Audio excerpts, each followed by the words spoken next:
Idul Fitri itu identik dengan hari kebahagiaan, sementara Idul Adha itu dengan hari berbagi. Itu kalau dari segi dimensi ekonomi. Tapi kalau ya dua-duanya ada unsur berbaginya. Idul Fitri itu dengan zakat fitrah, kemudian kalau Idul Adha itu dengan daging atau korban daging hewan. Jadi pelajaran secara teologis dari peristiwa ini ada namanya teori monoloyalitas. Dari watak-watak yang terpuji itu akhirnya tercipta peradaban, ada ekonomi berbasis ekonomi, yaitu dengan pada satu penelitian dari Dias itu bahwasanya potensi ekonomi Idul Adha itu sampai hampir menyentuh 27 karena itu perlu ada pionir ya. Sesuatu yang bisa mencipta peradaban besar itu adalah yang dilakukan bersama-sama. Anak muda harus berlatih berbagi, tidak hanya profit. Ya. Seperti yang dilakukan oleh Ibrahim. Ya.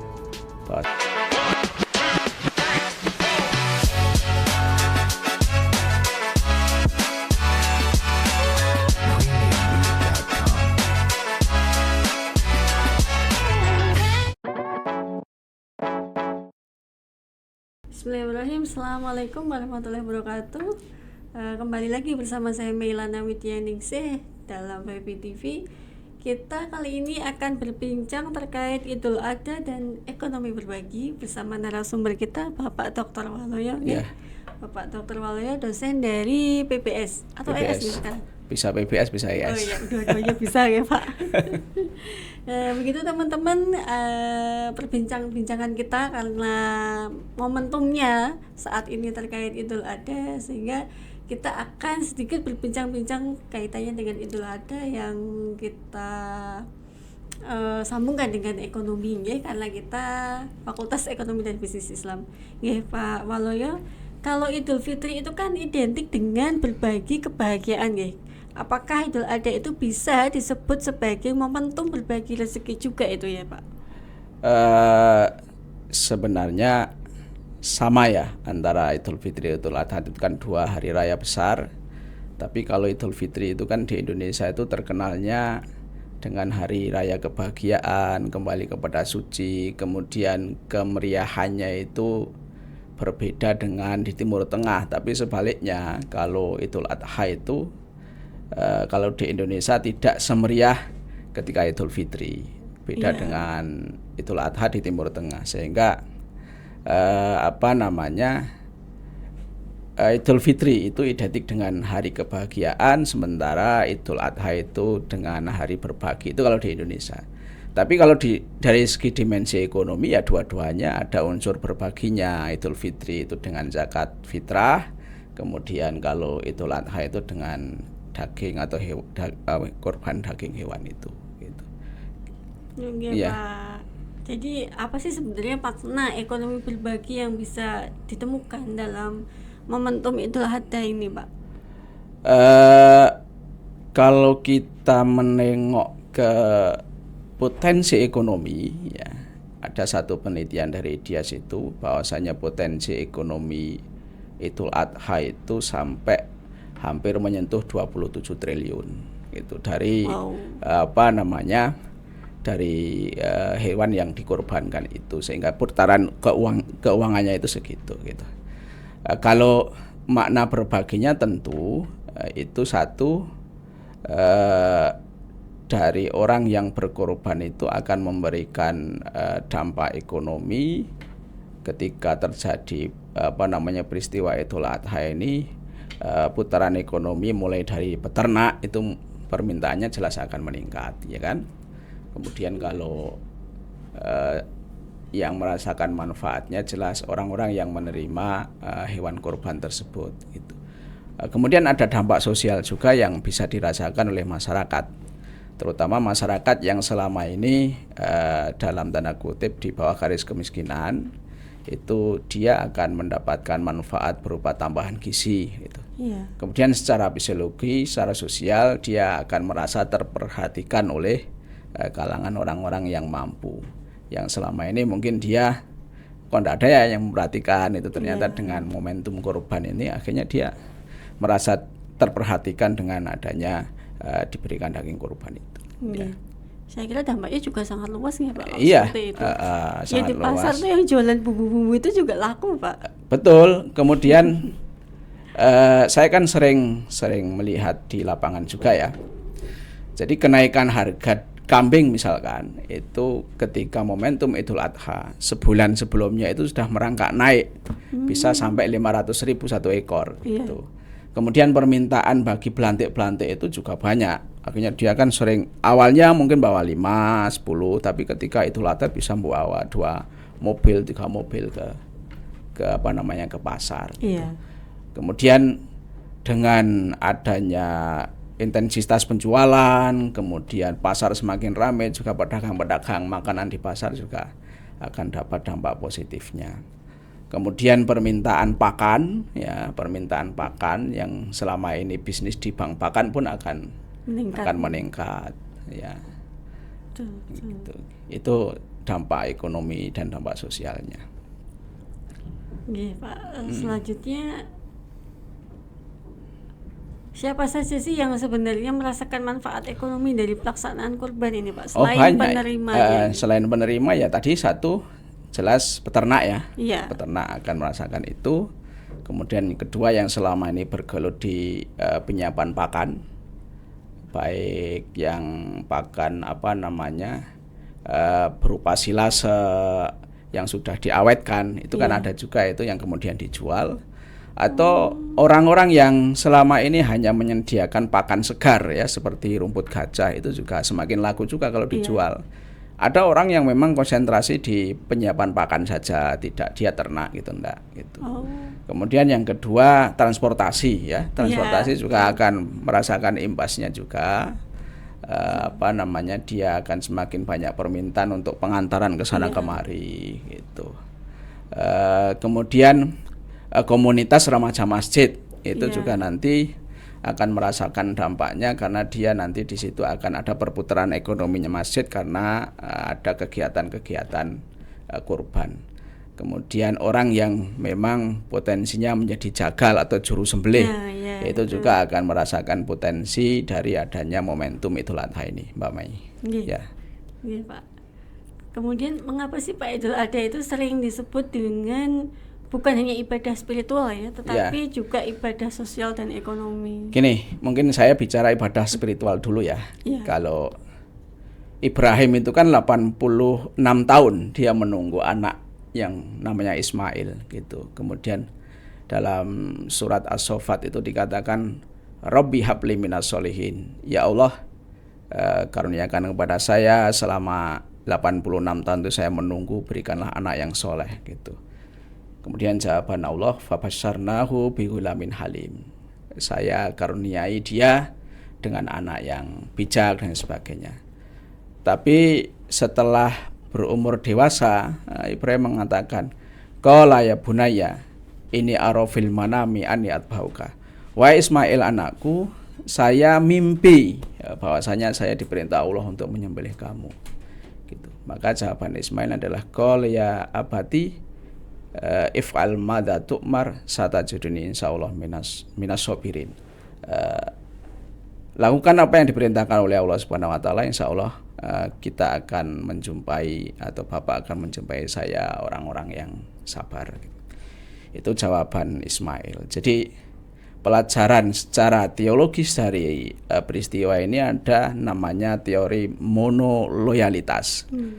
Jadi monoloyalitas, kemudian loyalnya hanya satu kepada Allah Subhanahu wa taala, kemudian ada peristiwa atau pelajaran kesabaran ya. Jadi kemudian keikhlasan tanpa batas ya yang dicontohkan oleh Ismail dan juga Ibrahim. Dari situ kemudian dari watak-watak yang terpuji itu akhirnya tercipta peradaban, ada ekonomi berbagi, yaitu dengan berkorban itu karena dalam ayat itu akhirnya diganti dengan domba ya, dan kemudian dijadikan syariat berkorban. Sehingga dengan peristiwa yang didasari oleh loyalitas, kesabaran, keikhlasan tanpa batas itu, maka muncul gerakan ekonomi berbagi di momentum hari raya Idul Adha itu. Jadi dan ini akan tentunya akan bermanfaat kepada pemberdayaan. Gitu, Mbak. Iya. Ya.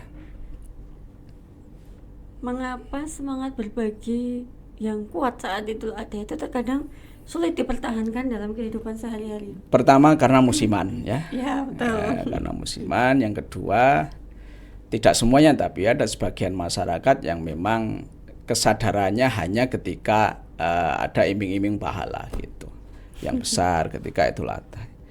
Yang ketiga, sebabnya belum ada kelembagaan yang kemudian meneruskan al-istimroriyah, meneruskan jalannya ekonomi berbagi ini. Coba misalkan sudah ada kelembagaan berbasis masjid yang kemudian mempersiapkan sejak dini ekonomi berkorban ini dengan misalkan koperasi berbasis masjid. Jadi masyarakat menabung untuk kurban. Uang tabungan itu diberdayakan dulu, itu kan potensi luar biasa gitu. Nanti dengan konsep bagi hasil atau mungkin bisa dengan konsep ijaroh, itu nanti akan tentunya budaya berkorban ini akan terus teringat di masyarakat. Satu, yang kedua itu akan mendorong atau akan menciptakan peluang-peluang ekonomi berbasis masjid itu, yang awalnya mungkin dana itu hanya mengendap. Kalau diberdayakan dengan tadi ada pola mudharabah, pola ijarah yang dengan modal tabungan dari masyarakat, itu kan masjid juga akan bergerak ekonominya gitu. Itu yang kemudian harus ada kegiatan yang kemudian keberlanjutan setelah berkorban itu. Misalkan ada setelah hewan itu disembelih, mungkin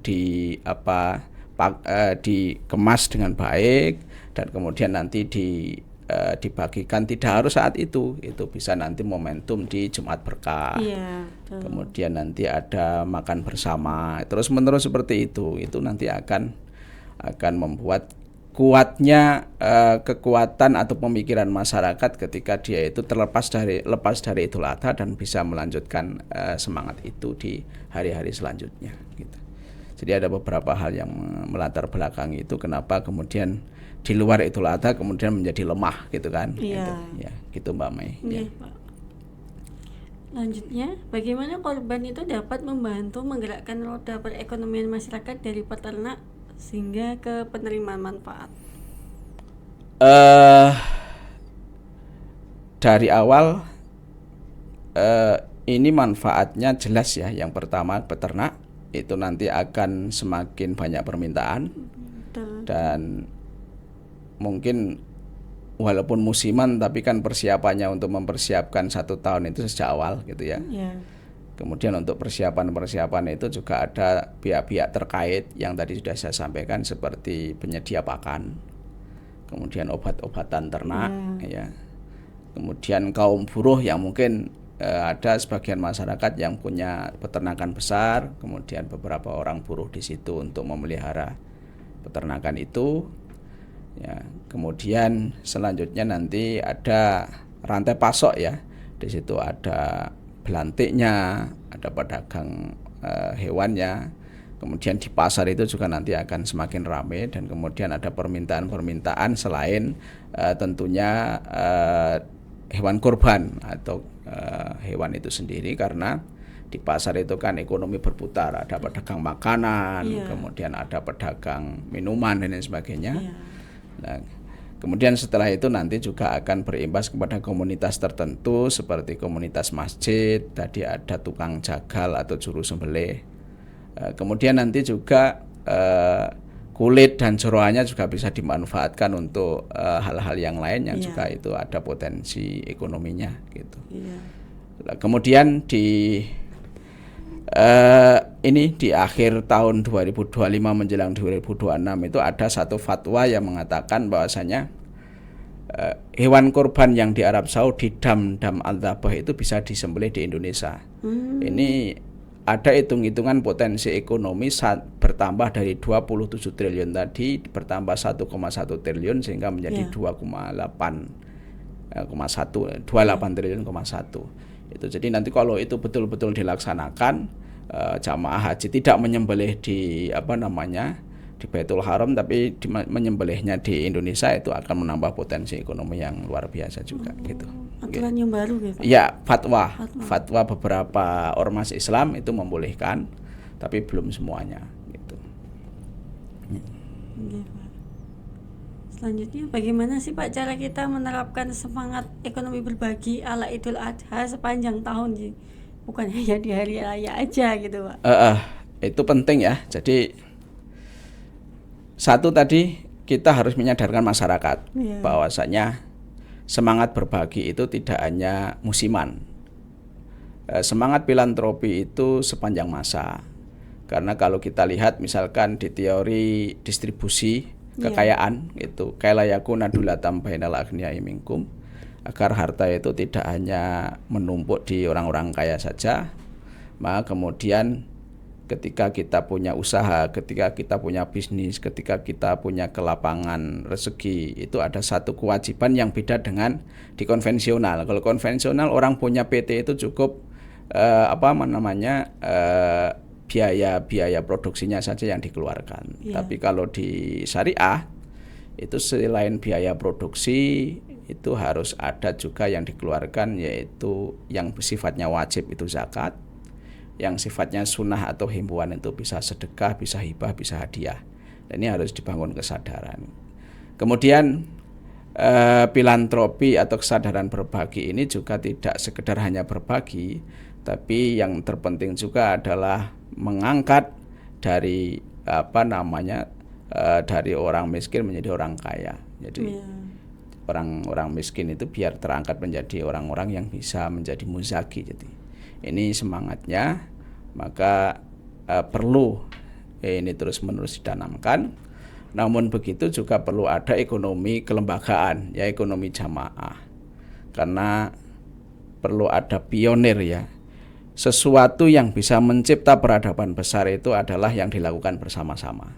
Nah, maka kemudian perlu misalkan ada ekonomi berbasis jamaah masjid, ada ekonomi berbasis jamaah remaja, ya itu perlu dirintis di di masyarakat, sehingga nanti kalau ekonomi berbasis jamaah itu kan semangat berbaginya bersama-sama itu jauh lebih kuat dibanding harus melangkah sendiri-sendiri gitu. Ya. Siap Pak. Selanjutnya ya Pak, jika semangat Idul Adha itu diterapkan dalam dunia bisnis, seperti apa Pak bentuknya Pak? Satu, di dunia bisnis itu kan tentunya profit ya yang ingin didapatkan. Cuman dalam Islam tidak boleh hanya sekedar mikir profit, harus ada sosial juga, social oriented. Kemudian Ibnu Khaldun itu pernah menjelaskan dalam Al-Muqaddimah bahwasanya teori zakat itu, teori berbagi itu sesungguhnya tidak membuat orang itu miskin, karena ketika dia berbagi ke orang tertentu, komunitas tertentu, maka orang itu akan niteni gitu loh. Oh nanti saya belanjanya ke sana yang sering zakat. Itu betul. Bagian dari hikmah disyariatkan berbagi. Itu tidak hanya sekedar berbagi yang kemudian membuat orang itu miskin tapi justru bahkan akan membuat bisnisnya itu semakin jalan, karena orang kan akan melihat, oh ini daripada saya belanja ke B ya mendingan ke A, karena dia di masyarakat itu sering berbagi, ya dermawan gitu. Jadi tidak hanya sekedar profit oriented, tapi ada unsur berbaginya, ada unsur pemberdayaannya. Ya tadi ayat yang sampaikan kailayakuna dulatam bainal aghniyai minkum. Kemudian dalam Islam juga di samping kita itu mencari profit, dan ini memang dianjurkan ya, itu juga tidak boleh kemudian menghalalkan hal-hal yang tidak diperbolehkan. Jadi memang profit itu dianjurkan, mencari keuntungan dianjurkan, tapi ada batas-batas tertentu. Ya harus yang halal. Kemudian kalau ada kelebihan harta kita harus berbagi untuk pemberdayaan. Gitu Mbak.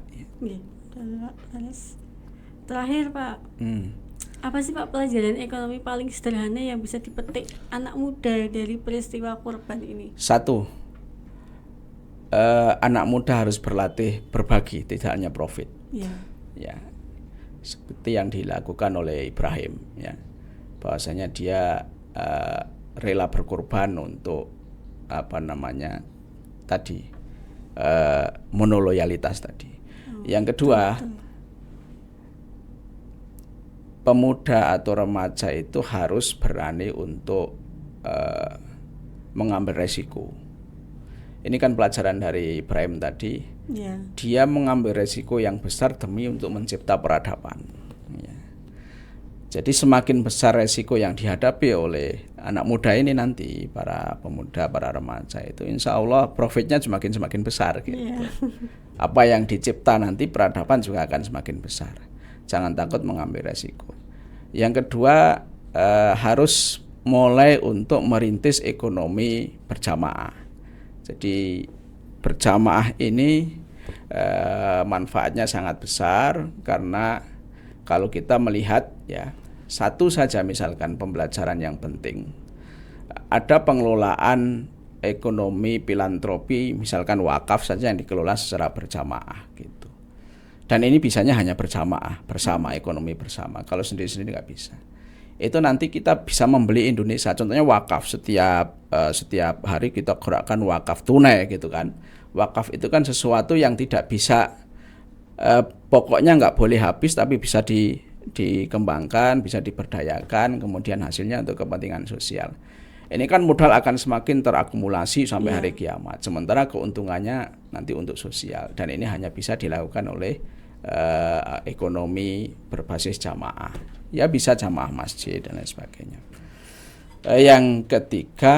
Yang keempat, yang harus dilakukan oleh para remaja berangkat dari pembelajaran Ibrahim dan Ismail atau ekonomi Idul Adha ini adalah kita harus ada gerakan sosial kemasyarakatan. Tidak boleh kita itu hanya hidup individu tanpa menengok ke nasib orang lain, terutama kaum masyarakat yang duafa yang perlu uluran tangan kita. Kira-kira itu Mbak Mei. Terima kasih sekali Pak Waluyo. Sama-sama. Dengan segala percakapan yang sangat berbobot ini. Nyuwun closing statementnya Pak, monggo.